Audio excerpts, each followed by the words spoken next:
What's good, YouTube? R&R Motorsports back at you guys with another one, and today I'm doing my first oil change on the X3M outside of the factory maintenance package because that shit ran out at the end of last year. We're going to be switching to a thicker weight. We're going from the OEM 0W30 to I think either 5W30 or 5W40. I don't remember exactly which one I ordered, but I'll tell you guys later in this video. And we're also going to be doing the front and maybe rear brake pads. I just got the notification, as you guys could see on the dashboard, the brake light right there with the little service thingy right down there. So the front brake pads are worn, but we're also going to check the rear ones and see. And the neighbors just started their Hellcat. I don't know if you guys could see it, but that shit sounds crazy. Let me zoom in a little bit for you guys.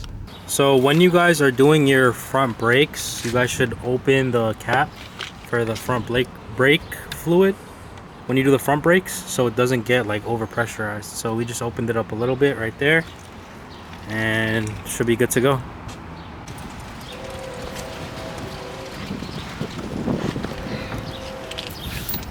And I just washed these shits today, so it's mad sticky from the tire shine. But lay you down right there. And now we have full access to the front brakes. So for those of you guys changing the brakes on your X3M, the front is a lot easier to do than the rear, because like I told you guys before, the rear has the parking brake. So the front is just literally the pins and it comes out. So right now Josh is using a little like pick tool kind of thingy so he can push the pins out to get the front pad out. And right now, as you guys can see, the front pads are a little bit grooved, but with the pads that I got, it's called EBC Redstuff.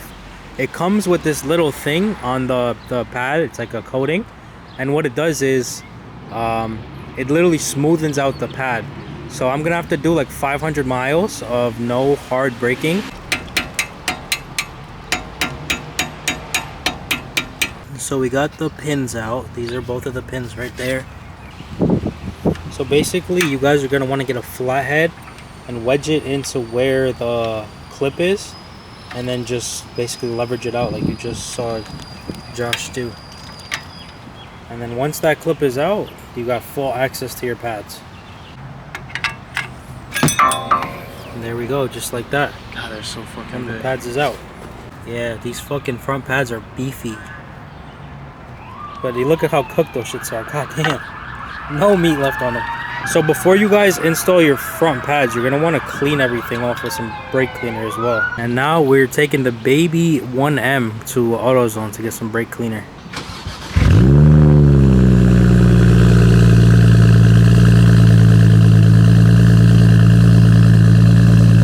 So these are the pads that we're going to be running.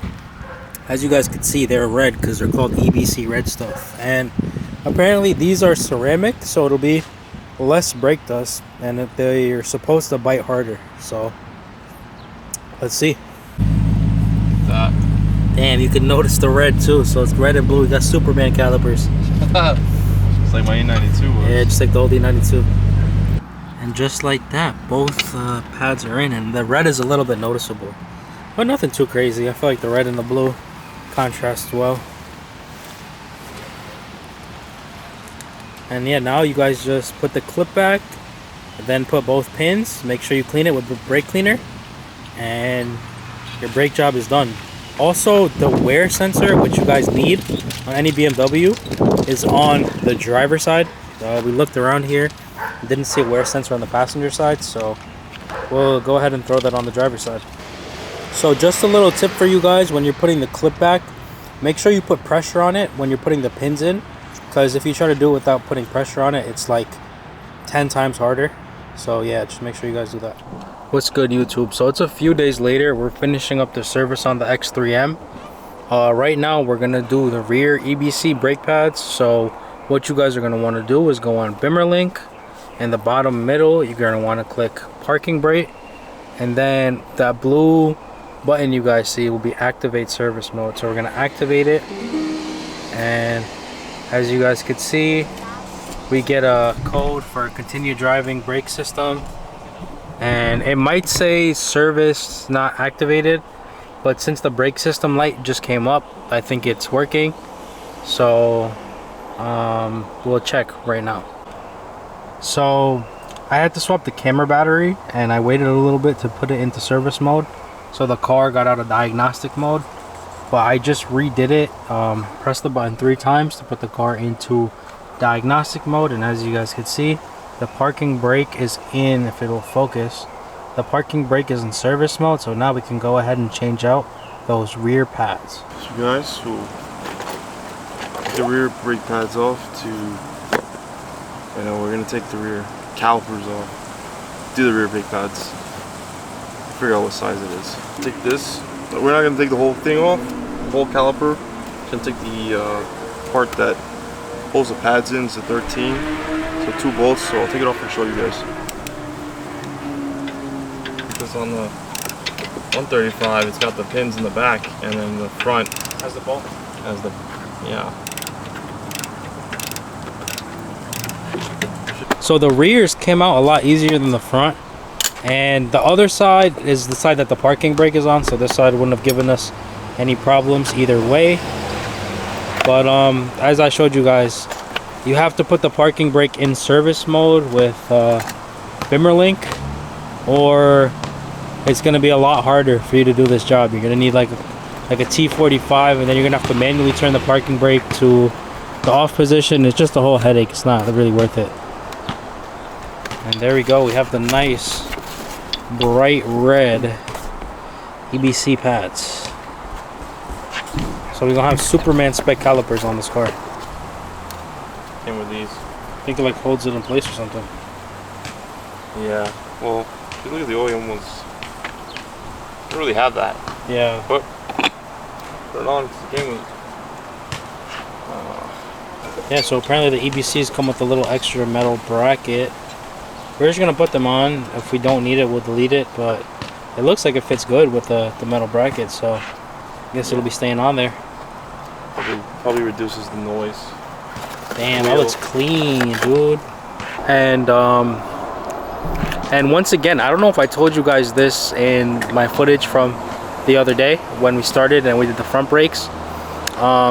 These EBCs have a long braking period, more than like just if you were to put OEM pads on it. So for like the first 500 to 1,000 miles, you're not going to want to do any hard braking, and that's because the EBC brake pads, and I'll grab one to show you guys. So the EBC brake pads, I got one here in my hand right now, has this little coating on it, and what this coating does is it smoothens out your rotors so you don't have to get them resurfaced when you do your pads. So it saves you some time, money, and effort. But the only downside is you guys are gonna have to be easy on your brakes for the first 1,000 miles. 500 to 1,000 is what they say, just so this coating can evenly wear down the rotor, so then it doesn't feel shaky or like when you brake with warped rotors. So just a little tip for you guys. So right now we're using a C-clamp to push back the piston a little bit, so it gives it more clearance when we put the caliper back on, because the way it wasn't fitting. So now the C-clamp should have given it enough clearance for us to put the caliper back on easily. There we go. The C-clamp has given it enough room for us to put the caliper back in, and then it's just a matter of rebolting it back in. So doing the rears on this car, if you have the Link adapter, is so much easier than doing the fronts. And I think that's just because the front pads, we were the first people to ever do the pads on it, so the pins were really wedged in there. But once Josh got the first side down, the other side he did it in like 10 minutes. So yeah, hope this helps you guys.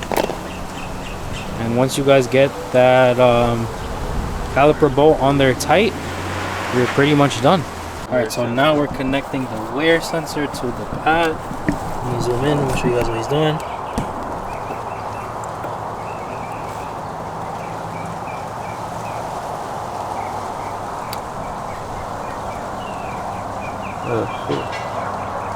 I think it's the same size.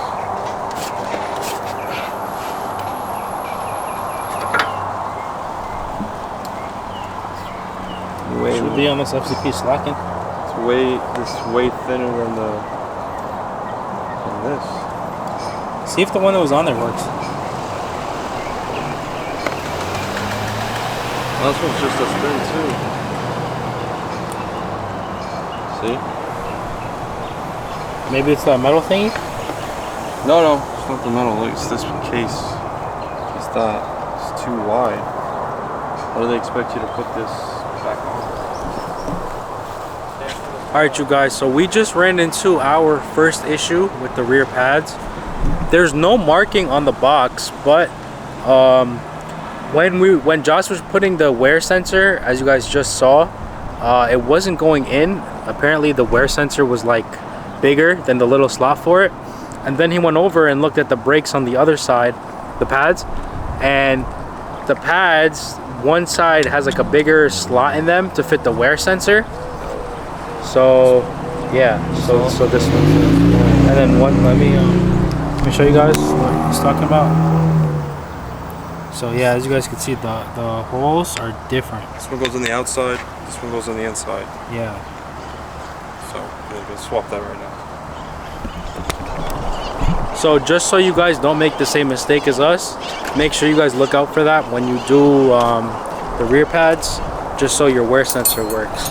And it's weird because when we did the front, we didn't have that issue. It was identical on both sides, unless we just guessed right in the front. So when you're doing your pads, test fit the wear sensor before you put everything back together like we did, because now you're gonna have to take off the other side and redo it. So look, you guys see the difference? This one has the little thing for the wear sensor, right? Yep. And then this one doesn't. So this one's outside, inside. So make sure you guys put this one on your passenger side, and that one goes on your driver's side. Yeah. So look, now that we swapped to the right side in the front pad for the rear, the sensor literally just snaps right in. Oh, whoops! I put the old one in. Oh, you put the old one? Oh, look. So since you put the old one, you guys get to see him remove it and put a new one in. So look, that's how you remove it, and then look how easily the new one goes in. Just nice and easy, just like that. That's how it's supposed to be. And the last thing we have to do for today, we're gonna put some fresh oil, as well as swap out the oil filter. So yeah. Oh, and we're also switching to a thicker weight of oil. We're going from 0W30 to 5W30. So when you guys are doing your oil on your X3M, like any other car, first thing you're gonna want to do is remove the oil cap, just so it flows better when you drain it from the bottom.